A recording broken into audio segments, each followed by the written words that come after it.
그 기초연금 조정도 관련성이 높아 보이거든요. 기초연금이 지금 70%까지 일률적으로 똑같이 지급을 하는데 그게 지금 1인당 37만 원? 35만 원. 34만. 이제 부부면은 또 20% 깎아가지고 그러면 35만 원, 20%는 7만 원 깎으면 28만 원 곱하기 부부면 56만 원 네. 받는 거네요. 근데 이게 상위 하위 70%의 상단 위쪽 70% 선들은 상황에 따라서는 상당히 고소득자들도 포함된다고 하죠. 지금 그래서 지난번에 이게 전체적으로 좀 조정하는 작업을 지금 복지부에서 계획하고 계시고 관련돼서 보고 있다고. 그러니까 이미 받고 있는 걸 깎는 거는 좀 문제가 좀 있을 것 같고. 네. 근데 새로 우리가 매년 증액해 가는 거. 네. 증액 목표도 있는데 어쨌든 증액해 가는 거는 하후 상박 방식으로 이렇게 하기로 했죠. 지금 기초연금 개편에 대해서 여러 가지 방안을 가지고 시뮬레이션을 하고 있는데요. 하우 상박이라는 원칙이 정해져 있고요. 네. 선정 기준을 상대평가로 해서 70%로 고정하지 말고 기준 중위 소득 기준으로 좀 변경하는 거 두 가지의 방향으로 개편안을 만들고 있습니다. 네. 어쨌든 전에는 이렇게 소득 동일한 금액을 줬던 똑같이 이렇게 하다 탁 끊어진 네. 약간 이렇게 조정해 놓은 상태인데 네. 이제는 소득 순위 이러면 이렇게 가게 만들어야 되겠죠, 그죠? 네. 위에는 좀 더 안 늘리고 네. 고정하고 밑에는 많이 늘리고 중간은 조금 늘리고 그렇게 하면 꽤 여력이 생길 것 같은데 지금 연간 우리가 기초연금 증액이 얼마 정도 됩니까? 증액분. 물가 상승률을 반영하기 때문에 한 2에서 3% 정도가 거기다가 매년 원래 증액이 연금액을 되고 늘리기로 한 거 추가되는 거예요? 네, 매년 물가 상승률만큼이 증가되는 걸로 되어 있습니다. 그러면 형편이 괜찮은 상단 쪽이 예를 들면 34만, 35만 원? 35만 원 조금 안 35만 원을 됩니다. 받으면 내년에는 거기는 올라가요, 안 올라가요?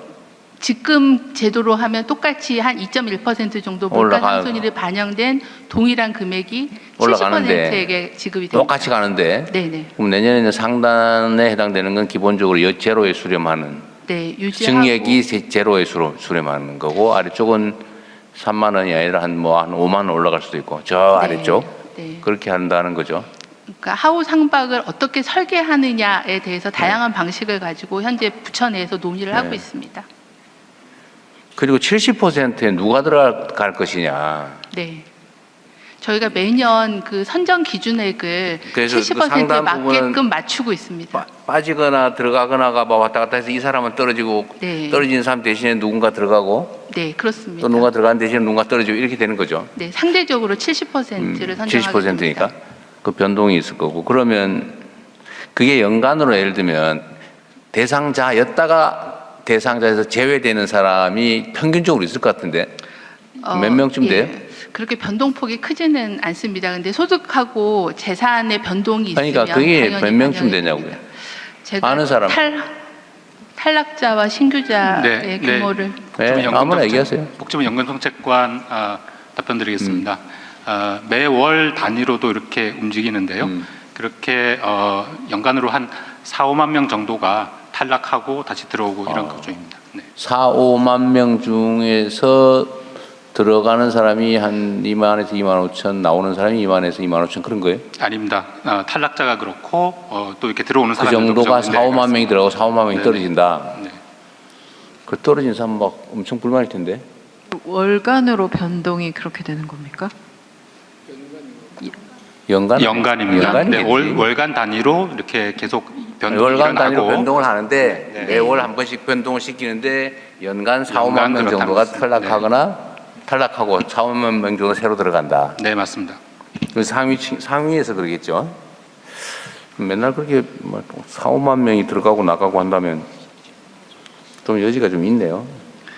예, 여기 그 소득 하나로만 하는 게 아니고 재산까지 해서 이게 어느 정도 환가된 그런 기준 가지고 하는데 이제 많은 언론이나 이런 데 지적하는 데가 강남같이 꽤 선호되는 지역에 여유 있는 아파트를 가지고 있는데 재산은 굉장히 많은데 소득이 없기 때문에 인정소득. 받는 사람들이 꽤 있습니다. 그래서 그런 근데 가진 부동산은 원래 월 소득으로 환산하지 않아요? 근데 그 환산 기준이라는 것이 통념적으로 생각하는 것 같이 그렇게 정교하게 되지 않아서 사람들이 생각하는 저런 재산을 가진 사람 왜 기초연금을 받느냐 이런 게 꽤 지적이 있어서 그런 부분을 좀 개선 방안을 같이 짜고 있습니다. 그 진짜 개선해야 될 것 같아요. 정말 지원받아야 될 사람은 뭐 빠지고 그것도 활용해가지고 안 받아도 될 사람이 저희가 받고. 선정 기준을 개편하는 거 하나 하고 하우 상박을 어떻게 재배분할 네. 건가에 대한 두 가지를 다양한 모형을 가지고 현재 논의 중에 있습니다.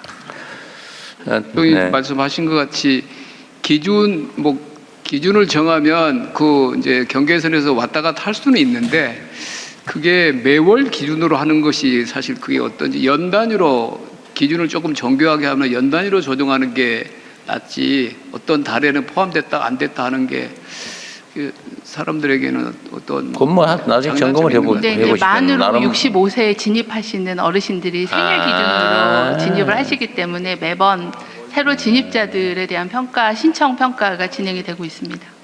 그 아까 대답하셨던 분 신규로 나이가 돼서 들어오는 사람은 그건 너무 당연한 거고 내가 물어보고 싶은 거는 심사를 어쨌든 하잖아요. 70% 안에 들어가냐 바뀌냐 아니냐 해서 들어가 있다가 당신은 이제 안 돼. 사망한 경우 빼고 당신은 소득 기준을 넘었어라고 탈락하는 사람 몇 명쯤 됩니까? 몰라요? 지금 말씀하신 게 그 신규 말고 탈락자가 얼마나 되냐고. 네, 탈락자 사망을 안 했는데 네. 탈락한 사람이 얼마나 되냐고. 그러니까 소득 재산 기준이 초과해서 탈락하시는 아니 그 사람이 몇 명이나 되냐고. 그게 아까 말씀드렸던 4, 5만 명. 4, 5만 명이라고 말씀드린 겁니다. 4, 5만 명이 탈락을 하고 그런데 새로 나이가 돼서 들어오는 사람을 포함해서 새로 들어오는 사람이 4, 5만 명이다. 신규 나이와 그러니까 탈락한 대상이 사람들은 이제 사망자도 있고 또 아니 근데 자꾸 얘기를 이상하게 모르면 모른다고 하고 나중에 주세요. 내가 사망자 빼고 하라고 분명히 얘기했잖아. 자꾸 사망자를 넣어요. 자신 있어요 그 숫자?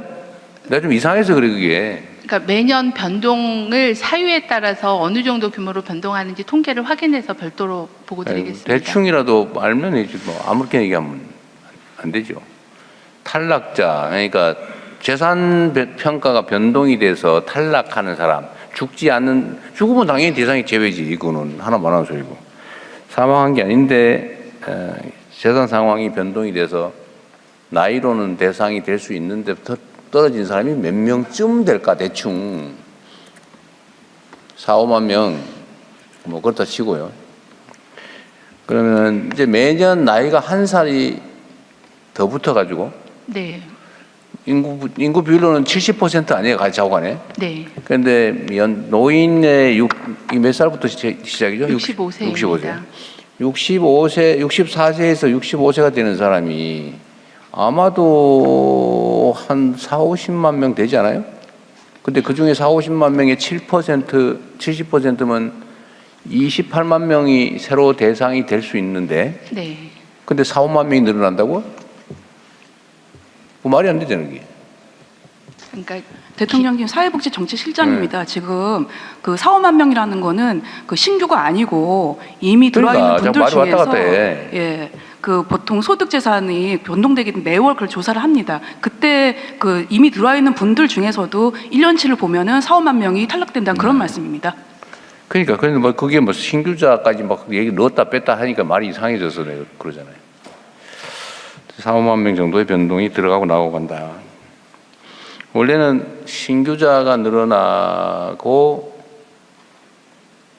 70%는 각 나이대별로 70%를 저희가 평가하나요? 매년 그 선정 기준액을 정해 놓습니다. 그러니까 노인 70% 정도를 커버할 수 있는 선정 기준액을 매년 정하고 그 기준을 가지고 들어오고 나가고를 판단을 하는 거기 때문에 연령군별로 70%를 맞추는 그건 건 아니겠고 아닙니다. 전체를 예. 어쨌든 65세가 넘은 노인들 전체 중에서 네, 일정한 기준을 딱 놓고 그 기준 넘으면 빼고 네, 미아는 넣고 현재 기준은 70%이고 70%를 맞추려면 소득 수준으로는 한 72, 3% 정도 기준을 해야 70% 정도를 선정을 할 수가 자, 있거든요. 지금 현재로는 기초연금 대상자가 절대 숫자가 늘어날 수밖에 없는 구조죠. 절대 인구가 늘기 때문에 그러니까 그렇습니다. 65세 이상이 네, 네.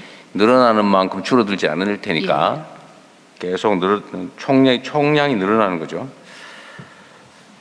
어쨌든 알겠습니다.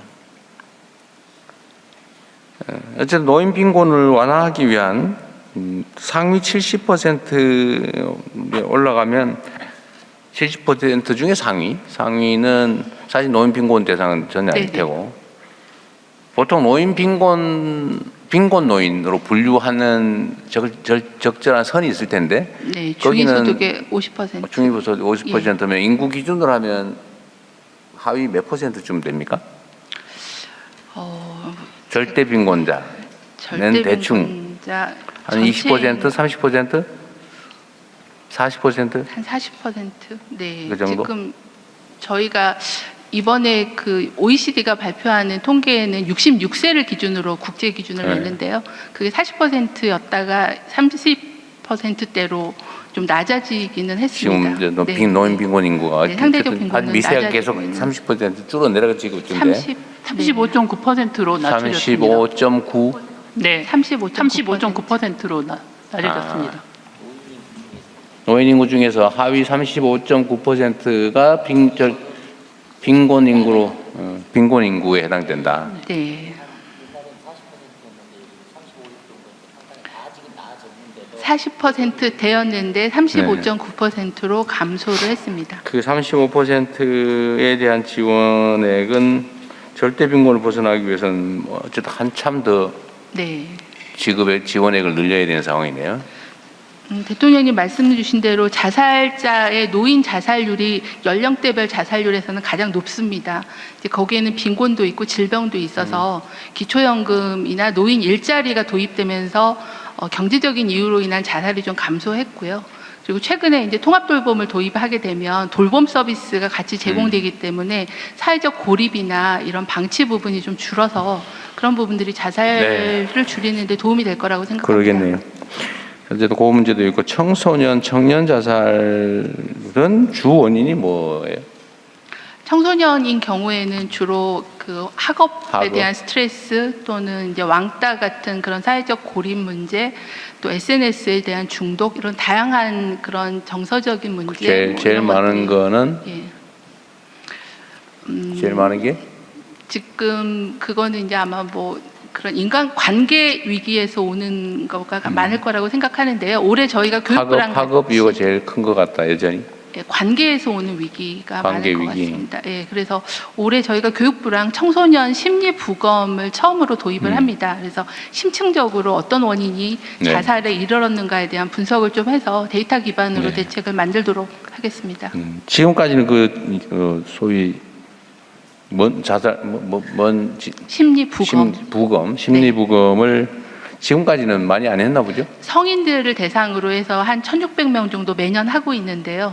청소년에 대해서는 저희가 아직 하지 안 못했었습니다. 예. 하여튼 자살 대책은 각 부처청이 조금씩 다 관련성이 있는데 그중에 제일 관련성이 높은 게 아마 보건복지 같아요. 네.